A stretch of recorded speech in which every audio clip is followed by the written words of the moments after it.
أعوذ بالله من الشيطان الرجيم. بسم الله الرحمن الرحيم. رب اشرح لي صدري ويسر لي أمري واحلل عقدة من لساني يفقه قولي. رب اشرح لي صدري ويسر لي أمري واحلل عقدة من لساني يفقه قولي. أعوذ بالله السميع العليم من الشيطان الرجيم. بسم الله الرحمن الرحيم. والعصر إن الإنسان لفي خسر إلا الذين آمنوا وعملوا الصالحات وتواصوا بالحق وتواصوا بالصبر. محترم بزرگوں، عزیز دوستوں اور بھائیوں، نیز میری ماں اور بہنوں،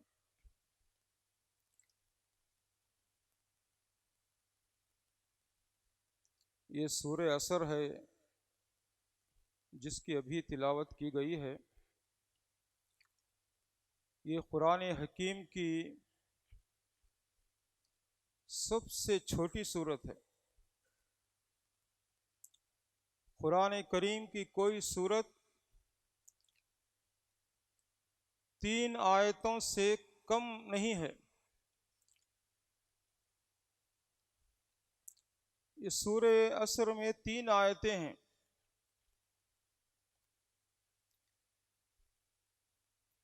اور 3 آیتوں والی قرآن حکیم میں 3 سورتیں ہیں. ایک سورہ عصر، دوسری سورہ کوثر اور تیسری سورہ نصر. یہ 3 سورتیں ہیں جن کے اندر 3 آیتیں ہیں، یعنی قرآن حکیم کی سب سے چھوٹی سورتیں ہیں.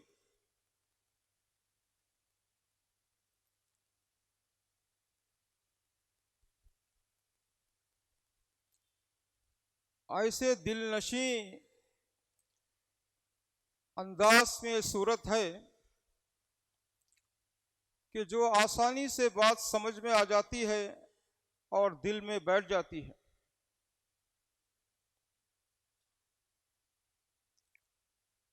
والعصر قسم ہے زمانے کی. ان الانسان لفی خسر، بے شک انسان البتہ گھاٹے میں ہے، خسارے میں ہے، نقصان میں ہے، ٹوٹے میں ہے.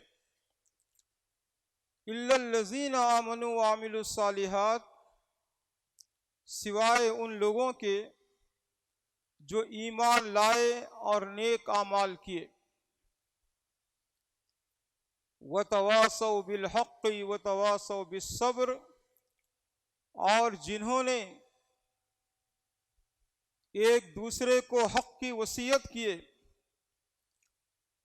اور جنہوں نے ایک دوسرے کو صبر کی وصیت کیے. یعنی یہ 4 کیٹیگری کے جو لوگ ہیں، یہ اس خسارے سے، اس نقصان سے، اس گھاٹے سے، اس ٹوٹے سے یہ بچے ہوئے ہیں. اس کے علاوہ سمجھیے کہ ساری دنیا، ساری انسانیت نقصان میں ہے، گھاٹے میں ہے، ٹوٹے میں ہے. والعصر قسم ہے زمانے کی. اللہ تبارک و تعالیٰ کہیں زمانے کی قسم کھاتا ہے، کہیں قلم کی قسم کھاتا ہے، کہیں چاشت کی قسم کھاتا ہے، کہیں انجیر کی قسم کھاتا ہے، کہیں زیتون کی قسم کھاتا ہے، اور کبھی بلد امین کی اللہ تبارک تعالیٰ قسم کھاتا ہے. مختلف چیزوں کی قرآن میں قسم کھائی گئی ہے، لیکن حضرت انسان کو صرف اللہ کی قسم کھانے کی اجازت ہے، اس کے علاوہ کسی اور کی قسم کھانا جائز نہیں ہے، ناجائز اور حرام ہے۔ اللہ کے علاوہ کسی اور کی قسم بندہ نہیں کھا سکتا، ایک مسلمان نہیں کھا سکتا۔ عام طور پر لوگ بولتے ہیں میرے بچوں کی قسم، تیرے سر کی قسم، اس کی قسم، یہ سب ناجائز ہے۔ اللہ کو تو اختیار ہے، لیکن بندوں کو قسم کھانا ہے تو صرف اللہ کی، للہ واللہ تاللہ، جیسے عرب لوگ آج بھی تکیہ کلام ہے ان کا قسم کھانے کا، قسم ہے زمانے کی۔ کتنے زمانے ہیں؟ 3 قسم کے زمانے ہیں۔ ایک ماضی جو گزر چکا، پاسٹ ٹینس، ایک مستقبل آنے والا زمانہ، فیوچر ٹینس، اور ایک وہ زمانہ جس سے ہم گزر رہے ہیں، حال جسے کہتے ہیں پریزنٹ ٹینس۔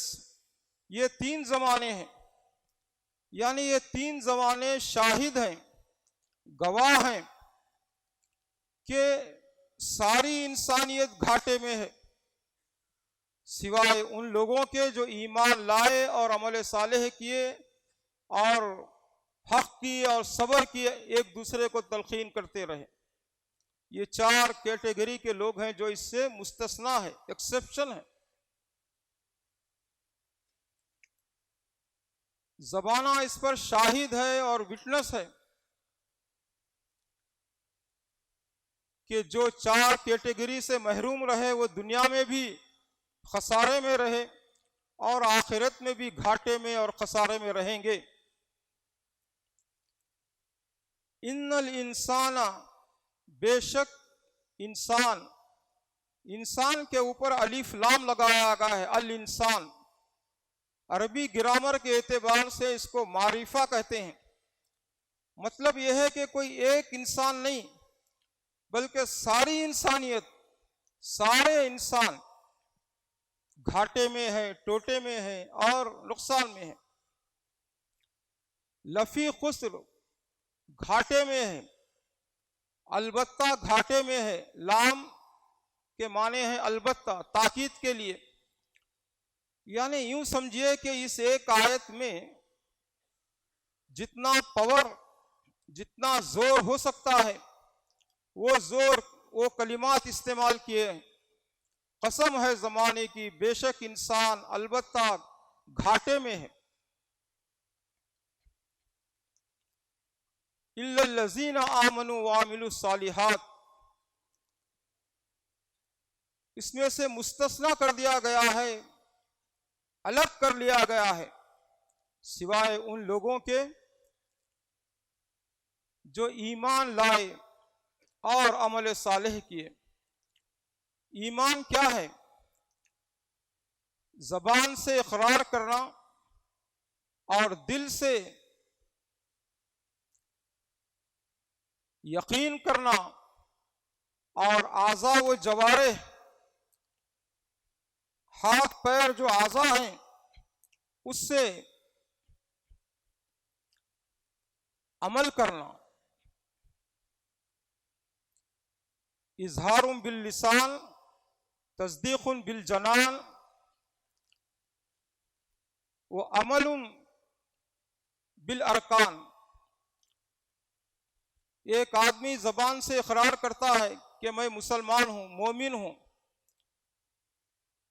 لیکن اس کا دل گواہی نہیں دیتا، وہ دل سے یقین نہیں رکھتا ہے کہ یہ جو میں زبان سے کہہ رہا ہوں وہ سچ ہے، تو ایسے آدمی کو منافق کہیں گے۔ منافق، دل میں یقین نہیں، بس لوگ کہتے ہیں تو میں بھی کہہ دیتا ہوں کہ میں ایمان والا ہوں، ایسے آدمی کو منافق کہتے ہیں۔ ایک وہ آدمی ہے جو علی الاعلان یہ اعلان کرتا ہے کہ میں مسلمان نہیں ہوں، تو اس کو تو کافر کہیں گے۔ علی الاعلان جو اسلام کا، ایمان کا دعویٰ کرتا ہے وہ مومن ہے، اور جو علی اعلان اپنے کفر کا اعلان کرتا ہے اسے کافر کہا جاتا ہے، اور جو اقرار کرتا ہے کہ میں مسلمان ہوں لیکن دل سے اس کا یقین نہیں ہے، تو ایسا آدمی منافق ہے۔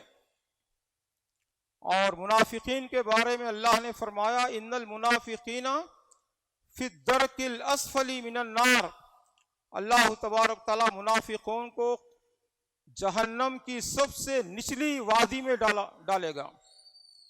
یعنی کفر سے زیادہ خطرناک چیز ہے نفاق۔ سانپ اگر سامنے ہے آپ اس سے بچ سکتے ہیں، لیکن جو سانپ آپ کی آستین کے اندر چھپا ہوا ہے اس سے کیسے بچیں گے؟ تو منافقین وہی ہے جو مسلمانوں کی صفوں میں رہتے ہیں، اپنے ایمان کا دعویٰ کرتے ہیں مگر دل سے اس کی تصدیق نہیں کرتے۔ یہ لوگ منافقین ہیں جو کفار سے زیادہ خطرناک ہے۔ ایمان اللہ پر، اس کے رسولوں پر، سب سے پہلے رسول اور نبی حضرت آدم علیہ السلام، اور آخری پیغمبر اور رسول ہمارے محمد صلی اللہ علیہ وسلم، جن کے بعد اب کوئی نبی نہیں آئے گا، نہ ذلی، نہ بروزی، نہ چھوٹا نہ بڑا۔ نبوت کا دروازہ ختم ہو گیا، بند ہو گیا ہے، خاتم النبیین ہے نبی صلی اللہ علیہ وسلم۔ فرشتوں پر ایمان، اس کی کتابوں پر ایمان، اور آخری فائنل ایڈیشن وہ قرآن حکیم ہے جو ہمارے پاس ہے، جس کے اندر ایک حرف کی بھی اس میں کوئی تبدیلی نہیں، اور قیامت تک ایسے ہی رہے گا۔ دنیا کی کوئی کتاب ایسی نہیں ہے جو نہ بدلی گئی ہو، مسخ نہ ہو، تحریف شدہ نہ ہو، سوائے قرآن حکیم کے۔ اور مر کر اٹھائے جانے پر ایمان، اور یوم آخرت پر ایمان، کہ جو کچھ ہم دنیا میں کرتے ہیں آخرت میں اس کا بدلہ دیا جائے گا، چاہے اچھا ہو چاہے برا ہو۔ فَمَن يَعْمَلْ مِثْقَالَ ذَرَّةٍ خَيْرًا يَرَهُ وَمَن يَعْمَلْ مِثْقَالَ ذَرَّةٍ شَرًّا يَرَهُ۔ ذرہ برابر بھی نیکی ہو تو اس کا اجر ملے گا، اور ذرہ برابر بھی برائی کیے ہیں تو اس کا بدلہ بھی اللہ تبارک تعالیٰ عطا فرمائے گا۔ تو بہرحال آخرت پر ایمان، اور مر کر اٹھائے جانے پر ایمان، اور اچھی اور بری تقدیر پر ایمان کہ اللہ کی طرف سے ہے۔ وَعَمِلُوا الصَّالِحَاتِ، اور نیک کام کیے۔ ایمان اور عمل صالح یہ دو لازم اور ملزوم ہیں۔ ایک آدمی ایمان کا دعویٰ کرتا ہے لیکن اس کے عمل سے یہ ظاہر نہیں ہوتا کہ وہ نیک کام کر رہا ہے، تو اس کا دعویٰ بیکار ہے، باطل ہے، اور اس کے دعوے پر کوئی اسے فائدہ نہیں ہوگا۔ مثال کے طور پر ایک سیڈ ہے، بیج ہے، آپ زمین میں ڈالتے ہیں تو اس کا مطلب یہ ہے کہ وہاں کوئی پودا ہونا چاہیے، کوئی اگنا چاہیے۔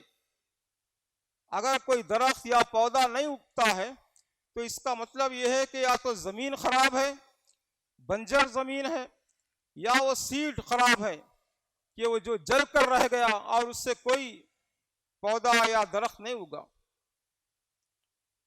تو اسی طریقے سے اگر ایمان ہے تو عمل صالح یہ ضروری ہے۔ شاید ہی قرآن کی کوئی صورت ہوگی جہاں پر ایمان اور عمل صالح کا ذکر نہیں ہے۔ ان الذین آمنوا وعملوا الصالحات کانت لهم جنات الفردوس نزلا خالدین فیہا لا یبغون عنہا حولا۔ ایمان عمل صالح، ایمان عمل صالح لازم اور ملزوم ہے۔ ایمان ہے اور عمل نہیں، کوئی اس کا فائدہ نہیں۔ دنیا میں کئی لوگ رفاہی کام کیے چلے گئے اور کر رہے ہیں، لیکن ایمان نہیں ہے، کیا ان کو کچھ ملے گا؟ کچھ نہیں ملے گا، اس لیے کہ بغیر ایمان کے ساری محنت ان کی عقارت ہے، اور ایمان ہے اور عمل نہیں ہے تو ایسی صورت میں بھی کوئی اس کا فائدہ نہیں ہوگا۔ ایمان اور عمل صالح، ان الذین آمنوا وعملوا الصالحات، جگہ جگہ جگہ جگہ قرآن میں ایمان کے ساتھ عمل صالح کہا گیا ہے۔ عمل سے زندگی بنتی ہے، جنت بھی جہنم بھی، یہ خاکی اپنی فطرت میں نہ نوری ہے نہ ناری ہے۔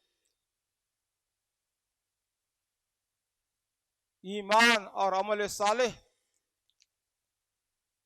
وتواصوا بالحق وتواصوا بالصبر، اور یہی نہیں کہ ہم ایمان لا لیں اور عمل کر لیں اور بیٹھ جائیں، نہیں، بلکہ تبلیغ، دین کی دعوت دوسروں تک پہنچانا، جتنی استطاعت ہے۔ اللہ کے نبی صلی اللہ علیہ وسلم نے فرمایا بلغوا انی ولو آیہ، ایک آیت، ایک بات بھی اگر تمہیں معلوم ہے تو دوسروں تک پہنچاؤ، یہ ضروری ہے، یہ ہر انسان کے لیے۔ کوئی آدمی یہ نہیں کہہ سکتا کہ میں عالم نہیں ہوں، میں فاضل نہیں ہوں، میں کسی دارالعلوم کا جامعہ کا فارغ نہیں ہوں، نہیں، گونگے تبلیغ کے لیے نکلے ہوئے ہیں، گونگے اور بہرے کہہ رہے ہیں کہ بس نماز پڑھیں، اللہ ایک ہے، اشاروں سے وہ تبلیغ کر رہے ہیں۔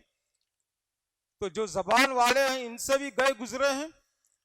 تبلیغ، اللہ کے نبی صلی اللہ علیہ وسلم نے فرمایا کلکم رائن وکلکم مسئول عن رعیتہ، تم میں کا ہر ایک چرواہا ہے اور ہر ایک سے پوچھا جائے گا اس تعلق سے، جتنا وہ جانتا ہے۔ اس کے لیے ضروری نہیں کہ بڑا جھبا اور خبا پہن کر آپ بہت بڑے ممبر پر اور ایک بہت بڑا ڈنڈا اٹھائیں ہاتھ میں اور خطبہ دیں، یہ ضروری نہیں ہے۔ آپ عام بول چال میں اپنے دوستوں کو، اپنے پڑوسیوں کو، اپنے رشتہ داروں کو، اپنے بزرگوں کو، اپنے بچوں کو، آپ اہل و عیال کو کی تبلیغ کرتے رہیں، کسی بھی زبان میں ہو، یہ ضروری چیز ہے۔ ادعو الی سبیل ربک بالحکمت، تو حکمت کے ساتھ آپ تبلیغ کریں، لیکن بہرحال آپ تبلیغ کریں، بغیر اس کے کوئی مومن نہیں ہو سکتا۔ سورہ آل عمران 104 نمبر کی آیت میں کہا گیا وَلْتَكُن مِّنكُمْ أُمَّةٌ يَدْعُونَ إِلَى الْخَيْرِ وَيَأْمُرُونَ بِالْمَعْرُوفِ وَيَنْهَوْنَ عَنِ الْمُنكَرِ وَأُولَٰئِكَ هُمُ الْمُفْلِحُونَ، کہ تبلیغ کرنا یہ ضروری ہے، بھلائی کا حکم کرنا اور برائی سے روکنا۔ سورہ آل عمران 110 نمبر کی آیت میں ارشاد ہوا کنتم خیر امۃ اخرجت للناس تأمرون بالمعروف وتنہون عن المنکر وتؤمنون باللہ ولو آمن اہل الکتاب لکان خیرا لہم منہم المؤمنون واکثرهم الفاسقون۔ اللہ نے اسی لیے پیدا کیا ہے امت مسلمہ کو، اسی لیے برپا کیا ہے اس دنیا میں ہم لوگوں کو کہ ایمان لانے کے بعد، عمل صالح کرنے کے بعد بھلائی کا حکم کریں اور برائی سے روکیں۔ چچا غالب نے کہا یہ کہاں کی دوستی ہے کہ بنے ہو دوست ناصح، کوئی چارہ ساز ہوتا، کوئی غم گسار ہوتا، یہ کیا ہے بھائی کہ ہمیشہ نصیحت نصیحت نصیحت، کوئی چارہ سازی کریں، کوئی غم گساری کریں، کسی کی مدد کریں، کام آئے، ٹھیک ہے آپ یہ سب کریں، لیکن آپ نصیحت برابر کرتے رہیں، تبلیغ کا کام برابر کرتے رہیں، اس سے باز نہ آئیں۔ کوئی ضرورت مند ہے آدمی، اس کی ضرورت پوری کریں، لیکن توحید اور سنت کا کام آپ کرتے رہیں، یہ مشن ہے اور یہ ہر ایک پر یہ ضروری ہے۔ ہر انسان، ہر مسلمان پر یہ ضروری ہے۔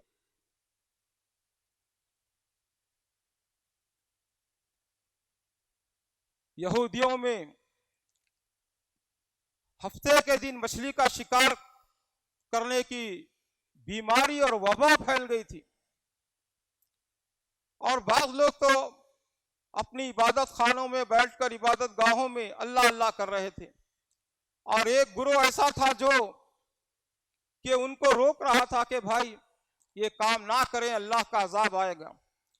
جب اللہ کا عذاب آیا تو روکنے والے، منع کرنے والے وہ لوگ بچ گئے، اور ان کے علاوہ جو مسجدوں میں بیٹھے اللہ اللہ کر رہے تھے، یا جو کرمنل لوگ تھے، مجرمین، وہ سب کے سب ان پر عذاب آیا۔ تو آدمی کوئی اپنا بھلا چاہے وہ بھی نہیں ہو سکتا، دوسروں کو بھلائی کا حکم کرنا اور برائی سے روکنا یہ ضروری ہے۔ اللہ کے نبی صلی اللہ علیہ وسلم نے ایک مثال اس کی یوں دی ہے، ایک کشتی ہے، پانی میں جا رہی ہے، دریا میں یا سمندر میں، اور نیچے کے لوگ اوپر بار بار آتے ہیں پانی لینے کے لیے، پینے کا پانی۔ اوپر والوں کو تکلیف ہوتی ہے اور اعتراض کرتے ہیں، تو نیچے کے لوگ یہ کرتے ہیں کہ بھائی اوپر جا کر لوگوں کو ڈسٹرب کیا کرنا ہے، ہم یہ کشتی کے اندر سوراخ کر لیتے ہیں نیچے، تاکہ پانی نیچے سے آئے، ہم استعمال کریں اور اوپر جا کر لوگوں کو تکلیف نہ دیں۔ اگر ایسا کریں گے اور اوپر کے لوگ دیکھتے رہیں گے نیچے والوں کو، اگر کچھ نہ کہیں گے تو کیا ہوگا؟ ہوگا یہ کہ پانی آئے گا نچلے حصے میں، وہ بھر جائے گا، اس کے بعد اوپر بھی پانی آئے گا۔ ہم تو ڈوبے ہیں صنم، تم کو بھی لے ڈوبیں گے، اوپر والوں کو بھی وہ لے کے ڈوبیں گے۔ اسی طریقے سے ہے، اگر ہم یہ تبلیغ کا کام اور بھلائی کا حکم دینا، برائی سے روکنا، اگر ہم رک جائیں گے اس کام سے تو ہماری عاقبت بھی خراب ہے اللہ کے پاس۔ اس لیے یہ امت مسلمہ کا ایک فریضہ ہے، اور پھر جب یہ کام ہوگا تو اس کے بعد آپ جب تبلیغ کا کام کریں گے تو لوگ آپ کے راستے میں پھول نہیں بچھائیں گے، بلکہ آپ کے راستے میں کانٹے بچھائے جائیں گے، آپ کو پتھروں سے مارا جائے گا، آپ کو مختلف تانوں سے نوازا جائے گا۔ ارے یہ بار بار بس یہی کہتے ہیں، یہ تو وہابی لوگ ہیں، توحید توحید توحید، سنت سنت سنت، کوئی اور کام نہیں، لوگوں کو بس یہی کہتے ہیں۔ ہاں، تو مختلف تانے دیں گے، آپ کو سکون سے رہنے نہیں دیں گے، لیکن اس کے باوجود آپ کو یہ کام کرنا ہے، کیونکہ نبی کریم صلی اللہ علیہ وسلم کا مشن ہے۔ اور آپ نے فرمایا کہ اس کے بعد العلماء ورثۃ الانبیاء، کہ جاننے والے لوگ ہیں یہ انبیاء کے وارث ہیں، ان کے جانشین ہیں۔ تو یہ کام ہمیں بہر صورت کرنا ہے، چاہے پتھروں سے مار کر لہو لہان کیا جائے، جیسے اللہ کے نبی صلی اللہ علیہ وسلم کو طائف کے مقام پر کیا گیا تھا۔ تو غرض کی ایک چھوٹی سی صورت ہے 3 آیتوں والی سورہ عصر، جس کو رات دن ہم نمازوں میں پڑھتے ہیں۔ اس میں کیا کہا گیا کہ انسان گھاٹے میں ہے، نقصان میں ہے، سوائے ان لوگوں کے جن کے اندر یہ 4 کیٹیگری پیدا ہوں: ایمان، عمل صالح، اور بھلائی کا حکم کرنا، برائی سے روکنا، اور اس سلسلے میں صبر کرنا صبر کرنا صبر کرنا۔ یہ بڑے ہی دل گردے کا کام ہے صبر کرنا، اور یہ ہماری زندگی یوں سمجھیے کہ ایسے جا رہی ہے جیسے کوئی برف پگھل رہا ہے، یا موم بتی ہے شمع جو جل کر پگھل رہی ہے اور ایک دن ختم ہو جائے گی۔ امام راضی رحمت اللہ علیہ نے کہا، ایک گاؤں میں، وہ زمانے کے اندر یہ فریج وغیرہ نہیں تھے کہ آپ کچھ برف لا لیے تو اس لیے اس میں رکھ دیے، دوسرے دن ویسے ہی رہے گا، نہیں، وہ زمانے دنیا ترقی نہیں کی تھی۔ سرے مغرب ایک آدمی ایک دیہات میں، گاؤں میں آواز لگا رہا ہے کہ بھائی یہ میرا برف لے لو، یہ آئس لے لو، اس لیے کہ یہ پگھلا جا رہا ہے، یہ گھلا جا رہا ہے، ابھی تھوڑی دیر میں یہ ختم ہو جائے گا اور میں اپنے راس المال سے، اصل سرمایہ سے وہ میں محروم ہو جاؤں گا۔ چیخ رہا ہے، آواز لگا رہا ہے۔ تو انہوں نے کہا امام صاحب نے کہ یہ ہے سورہ عصر کی تفسیر، یہ ہے سورہ عصر کی تفسیر۔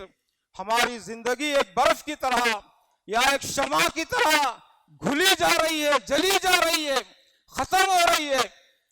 ہماری دل کی ہر دھڑکن کے ساتھ، بیٹنگ آف ہارٹ کے ساتھ ہم موت کے اور خبر کے قریب پہنچ رہے ہیں۔ ہمیں زندگی کو غنیمت سمجھنا چاہیے، جو بھی کرنا ہے اچھا کام اسی مہلت میں کر لیں اور اس انتظار میں نہ رہیں کہ ایسے ہی ہماری زندگی رہی۔ تیزی کے ساتھ یہ وقت گزر رہا ہے، ایک سیکنڈ میں 1,86,000 1,86,000 میل سفر کرتی ہے بجلی ایک سیکنڈ میں۔ اب پتہ نہیں آگے سیکنڈ کے اور کتنے حصے ہوتے ہیں۔ ابھی جو سمرین ڈوبی کینیڈا کے قریب، اس میں کہا گیا کہ 1 سیکنڈ سے بھی بہت کم میں وہ کشتی چپک گئی اور وہ لوگ بہت جلدی مر گئے جو اندر بیٹھے ہوئے تھے۔ تو 1 سیکنڈ کا جو کانٹا چلتا ہے اس سے بھی بہت اور بھی وقت کم ہے۔ تو اندازہ فرمائیے کہ اس طریقے سے ہماری زندگی گھلی جا رہی ہے اور پگھلی جا رہی ہے۔ ہمیں چاہیے کہ اپنا راس المال اور اپنا اصل مال اس کی فکر کریں، جو کچھ کرنا ہے اچھی کام یہ کر لیں، ورنہ یہ وقت ہمارے پاس نہیں رہے گا، یہ زندگی نہیں رہے گی، یہ شمع نہیں رہے گا، یہ برف نہیں رہے گا۔